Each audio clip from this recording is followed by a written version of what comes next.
दोस्तों, आज जानते हैं इस वीडियो के अंदर कि क्लास 12th इलेक्ट्रोकेमिस्ट्री चैप्टर के न्यूमेरिकल्स को किस तरह से सॉल्व किया जाएगा। ये मेथड आपके board examination as well as competitive examination दोनों के लिए बेटर रहेगा। आइए चलते हैं हमारे लैपटॉप पे और सीखते हैं किस तरह से इलेक्ट्रोकेमिस्ट्री के न्यूमेरिकल को बहुत आसानी से चुटकियों में सॉल्व कर सकते हैं। चलिए शुरू करते हैं।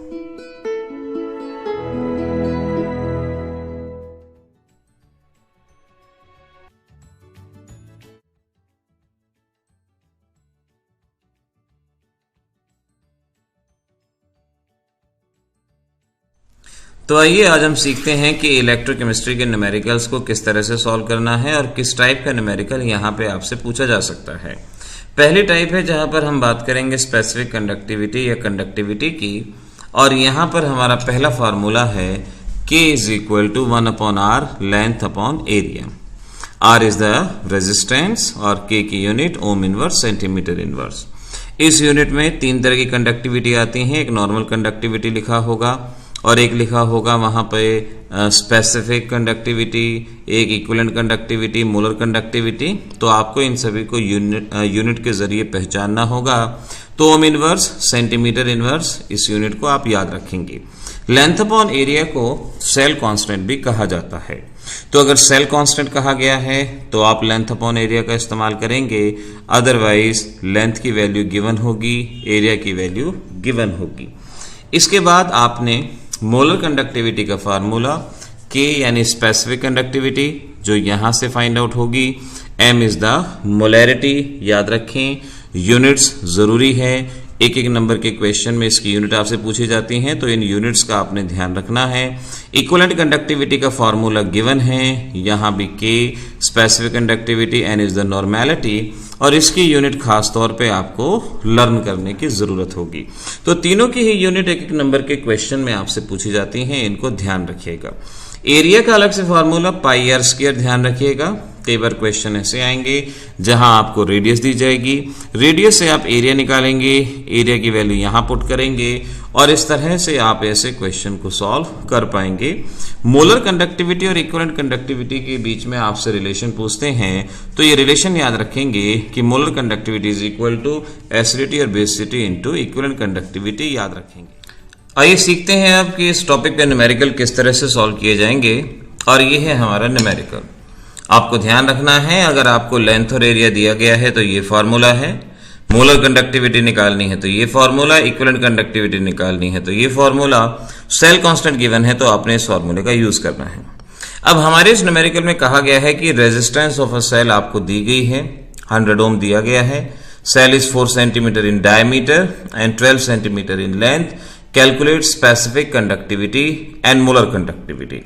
मोलर कंडक्टिविटी यानी हमें यहां से मोलर कंडक्टिविटी की वैल्यू कैलकुलेट करनी है, और उसके लिए जरूरी है कि हमें स्पेसिफिक कंडक्टिविटी यानी K की वैल्यू पता हो, और K की वैल्यू को यहां से हम सॉल्व करेंगे। आइए किस तरह से सॉल्व करेंगे, ध्यान से देखिए। 12 सेंटीमीटर इन लेंथ यानी लेंथ की वैल्यू दी गई है आपको 12 सेंटीमीटर। एरिया, आपको एरिया चाहिए। स्टेटमेंट को देखिए, कहीं भी आपको एरिया नहीं दिया गया बल्कि डायमीटर दिया गया है 4 सेंटीमीटर। डायमीटर यहां पर गिवन है, तो अब आप क्या करेंगे, डायमीटर से आप रेडियाई निकालेंगे, 2 सेंटीमीटर रेडियाई हो जाएगी, और रेडियाई की वैल्यू को यहां पुट करेंगे तो एरिया आएगा, और एरिया की वैल्यू को यहां पुट करेंगे, और रेजिस्टेंस आपको ऑलरेडी गिवन है, और इस तरह से आप K की वैल्यू को बता पाएंगे। जब K की वैल्यू आ जाएगी तो यहां पर K की वैल्यू पुट करेंगे, मोलैरिटी आपको ऑलरेडी गिवन है, और इस तरह से आप मोलर कंडक्टिविटी सॉल्व करेंगे और इस न्यूमेरिकल का जवाब बन जाएगा। आंसर सामने दिया गया है। यही एक काफी इंपॉर्टेंट न्यूमेरिकल है जिसमें मैक्सिमम फार्मूले का यूज होता है। जरूर ध्यान से दोबारा देखिए और इसको ट्राई कीजिए। आपको सॉल्व करने के लिए ये कुछ एनसीईआरटी के क्वेश्चन आपको यहां पर दिए गए हैं, चाहे तो इनका स्क्रीनशॉट लीजिए, नहीं तो आपके पास एनसीईआरटी की बुक है, वहां से देखिए, इनको सॉल्व कीजिए, ये आपसे आसानी से सॉल्व हो जाने चाहिए।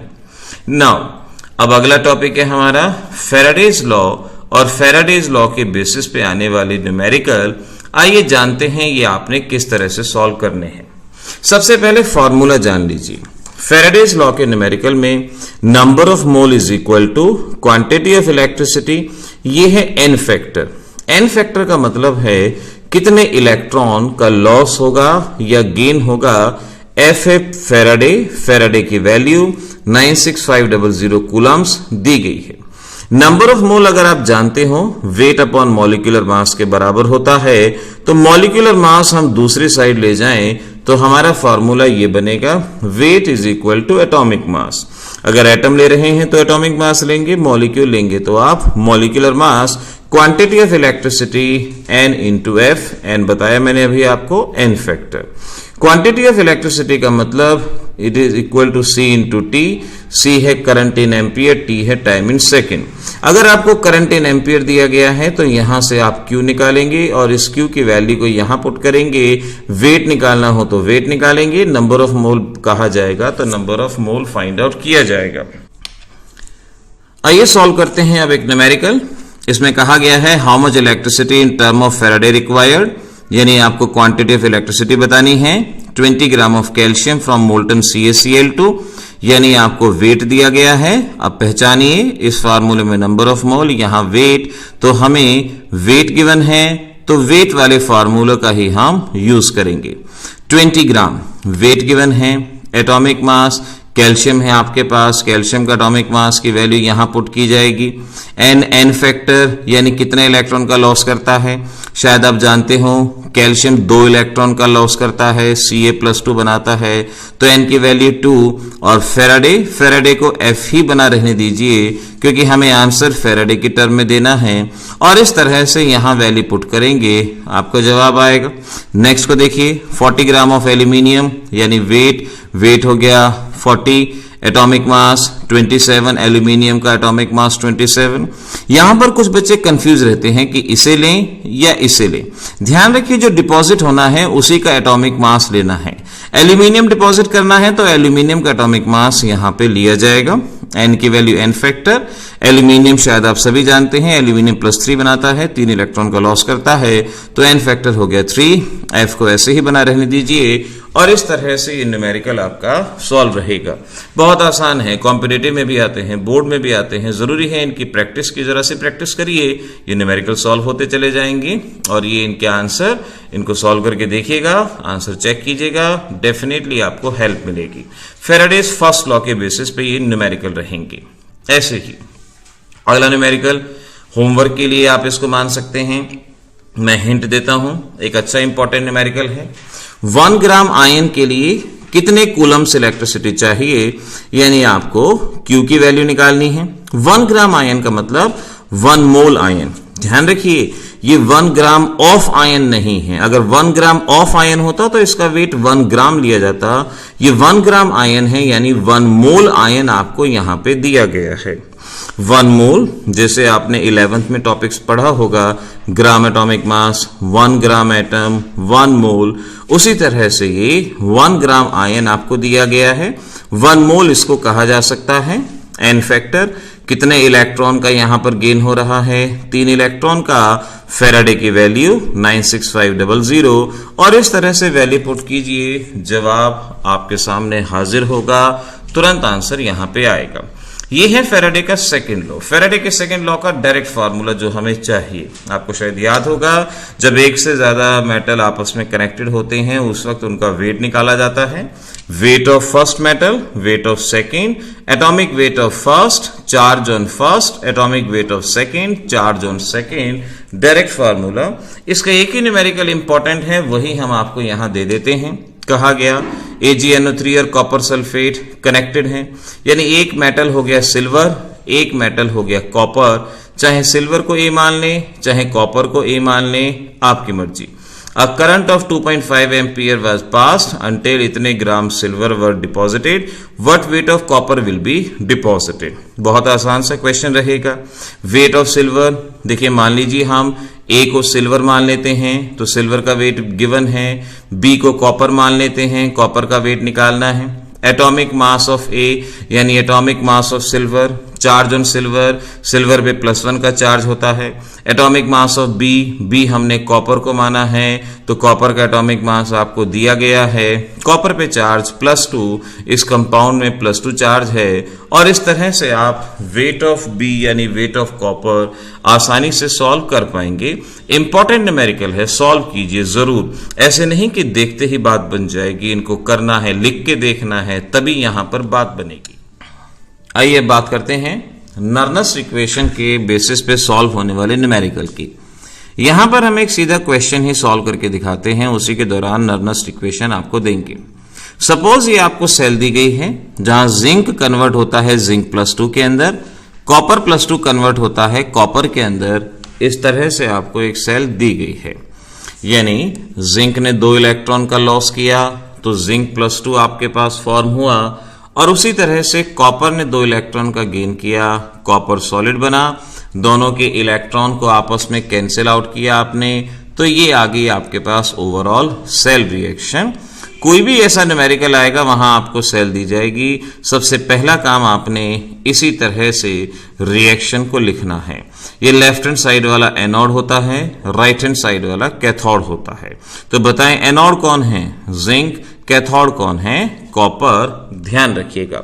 अब नर्नस में जो हमें इक्वेशन दी, आपने इस इक्वेशन को डायरेक्ट याद करना है। इसका डेरिवेशन आपके सिलेबस में नहीं है, डायरेक्ट याद कीजिए कि EMF of cell is equal to electrode potential of cathode. Cathode कौन बताया था? Copper. Electrode potential of anode, anode कौन बताया था? जिंक। एग्जाम में इनके पोटेंशियल की वैल्यू दी जाएगी। यहां हम बता दें आपको, जिंक का इलेक्ट्रोड पोटेंशियल -0.76 वोल्ट और कॉपर का 0.34 वोल्ट होता है। एग्जाम में ये वैल्यू दी जाएगी। 0.0591 कांस्टेंट को सॉल्व करके n है n फैक्टर, यानी कितने इलेक्ट्रॉन का लॉस या गेन करता है हर एक atom, log product concentration upon reactant concentration raise to the power coefficient. ये खास बात है, कोफिशिएंट लगाना बच्चे कई बार भूल जाते हैं, raise to the power coefficient. अब देखिए प्रोडक्ट में क्या है? जिंक +2 कॉपर, ये है प्रोडक्ट। रिएक्टेंट में क्या है? Zinc solid copper. अब यहां पर शायद आपको क्लास 11 से ध्यान हो कि सॉलिड का एक्टिव मास नेग्लेक्ट कर दिया जाता है। सॉलिड का एक्टिव मास 1 मानते हैं और उसको नेग्लेक्ट करते हैं। तो आपकी मर्जी, चाहे तो सॉलिड को यहां से पहले ही हटा दीजिए, जो सॉलिड है रिएक्शन में उनको पहले ही हटा दीजिए या बाद में हटा दीजिए, ये आपकी मर्जी होगी। नाउ हमने यहां सॉलिड को पहले ही हटा दिया, तो कैथोड यानी कॉपर, E0 जिंक है आपका एनोड। एन की वैल्यू पर रिएक्शन कितने इलेक्ट्रॉन का लॉस या गेन हो रहा है। सपोज यहां ऐसा होता कि यहां 1 इलेक्ट्रॉन, यहां 2 इलेक्ट्रॉन, तो आप इसे 2 से मल्टीप्लाई करते, क्योंकि इलेक्ट्रॉन बराबर होने चाहिए। तो ऐसे केस में एन फैक्टर फिर भी कितना आता? 2 आता। तो एन फैक्टर ध्यान रखेंगे, नंबर ऑफ इलेक्ट्रॉन लूज और gain during a reaction is called as N factor. Product concentration में बचा zinc ion raise to the power 1, क्योंकि कोफिशिएंट 1 है, और कॉपर बचा रिएक्टेंट साइड में रेज टू द पावर 1, क्योंकि यहां कोफिशिएंट 1 है। ये है जिंक कंसंट्रेशन जो इधर आपको दी गई है, ये है कॉपर कंसंट्रेशन जो इधर आपको दी गई है, और इस वैल्यू को सॉल्व करने के बाद ये कंसंट्रेशन 1 मोलर वैल्यू पुट की हमने। इनका इलेक्ट्रोड पोटेंशियल हमने बताया था भी आपको जो एग्जाम में न्यूमेरिकल आएगा तो पोटेंशियल दिया जाएगा। पोटेंशियल की वैल्यू पुट की हमने, और फिर सभी कैलकुलेशन को करने के बाद आपका जवाब यहां पे आ जाएगा। लॉग सॉल्व करना आना चाहिए। हमने ऑलरेडी चैनल पे एक वीडियो अपलोड किया हुआ है, लॉग एंड एंटी लॉग। अब YouTube पे जाएं, सर्च करें लॉग एंड एंटी लॉग, पहला वीडियो ही वो आएगा, और उस वीडियो के अंदर आप लॉग देखना सीख सकते हैं और इस टाइप से न्यूमेरिकल सॉल्व होगा। एनसीईआरटी में 4 क्वेश्चन है, आपको उन चारों क्वेश्चन की प्रैक्टिस मेंटेन करनी है। अब इस तरह से क्वेश्चन दे दिया गया, बिल्कुल बताए गए पिछले मेथड से ही सॉल्व करना। एनोड का पोटेंशियल, कैथोड का पोटेंशियल, कंसंट्रेशन दी गई है। जैसे अभी आपको रिएक्शन बना के सॉल्व करना सिखाया वैसे ही सॉल्व कीजिएगा और आपके आंसर यहां से आ ही जाएंगे। जो भी आंसर होगा वो मिलेगा। ये है एनसीईआरटी के 4 क्वेश्चन, इनको ध्यान से सॉल्व करना है आपने। ये बड़े अच्छे ढंग से सॉल्व करने करने की कोशिश की जानी चाहिए। एनसीईआरटी के इस न्यूमेरिकल में यहाँ इस क्वेश्चन में मिस्टेक जरूर है, एक अकॉर्डिंग टू कंसेप्ट जवाब होता है एटसेट्रा, लेकिन आप इस क्वेश्चन को बेशक से छोड़ के 3 को ट्राई करें। इस क्वेश्चन में मिस्टेक दी गई है, कंसेप्ट के हिसाब से इसको अलग तरीके से सॉल्व किया जाएगा, गिवन स्टेटमेंट के हिसाब से अलग टाइप से। तो आप इन 3 क्वेश्चन को अच्छे से सॉल्व करने की कोशिश करें, और 4th अगर कर सकते हैं सो वेल एंड गुड, वो भी आप जरूर ट्राई करें। नाउ अब हमें ये कुछ फार्मूले याद रखने हैं। डेल्टा जी नॉट यानी free energy minus N F E naught. N है एन फैक्टर, एफ है फेराडे, ई नॉट सेल यानी ईएमएफ ऑफ सेल दिया गया है, और ये है 2.303 RT log KC. KC equilibrium constant कहलाया जाता है। ये 1 नंबर में क्वेश्चन भी पूछते हैं कि डेल्टा जी और इक्विलिब्रियम कांस्टेंट में क्या रिलेशन है, यहां से बताएंगे। खासतौर पे ध्यान रखें डेल्टा जी की यूनिट जूल पर मोल कंसिडर की जाएगी इस टाइप के क्वेश्चन में। नाउ सपोज ये क्वेश्चन आपको दिया गया है। अब जिंक, पहले आप रिएक्शन लिखेंगे जैसे पिछले नर्नस्ट इक्वेशन में लिख के बताई मैंने। तो वहां एन की वैल्यू कितनी आई थी? 2, तो एन की वैल्यू 2 हो जाएगी। एफ है फेराडे 96500। ई नॉट सेल होगा E naught cathode minus E naught anode. तो कैथोड माइनस एनोड की वैल्यू ये सामने दी ही गई है, इन्हें पुट करेंगे और सॉल्व हो जाएगा। ध्यान रखिए एन की वैल्यू 2, एफ की 96500 और कैथोड माइनस एनोड सॉल्व करेंगे तो 1.10। तो -2 इंटू 96500 इंटू 1.10 ये क्वेश्चन सॉल्व हो जाएगा, और इस तरह से इंपॉर्टेंट क्वेश्चन कहा जाएगा। ऐसे ही ये क्वेश्चन दिया गया है, इसको ट्राई करना है आपने। यहां खास तौर पे आपको ई नॉट सेल ऑलरेडी गिवन है, ई नॉट गिवन है, एफ जानते हैं, एन की वैल्यू निकालनी है। एन मैंने बताया नंबर ऑफ इलेक्ट्रॉन लॉस्ट और गेन ड्यूरिंग एनी रिएक्शन। अब देख लीजिए बहुत सारे रिएक्शन हैं, एन की वैल्यू निकालने में दिक्कत आ सकती है। तो ऐसे कीजिए, किसी एक को मान लीजिए, क्रोमियम को मान लीजिए। क्रोमियम कन्वर्ट होता है क्रोमियम +3 में, क्रोमियम से क्रोमियम +3 यानी 3 इलेक्ट्रॉन का लॉस होता है, लेकिन 2 क्रोमियम हैं, एक क्रोमियम 3 इलेक्ट्रॉन का लॉस करता है, तो 2 क्रोमियम 6 इलेक्ट्रॉन का लॉस करेंगे, तो एन की वैल्यू 6 हो जाएगी। और इस तरह से ये क्वेश्चन आपका यहां पे सॉल्व हो जाएगा। तो इस तरह से बच्चों इलेक्ट्रोकेमिस्ट्री की थ्योरी के साथ साथ इन न्यूमेरिकल्स को भी जरूर सॉल्व करके जाइए।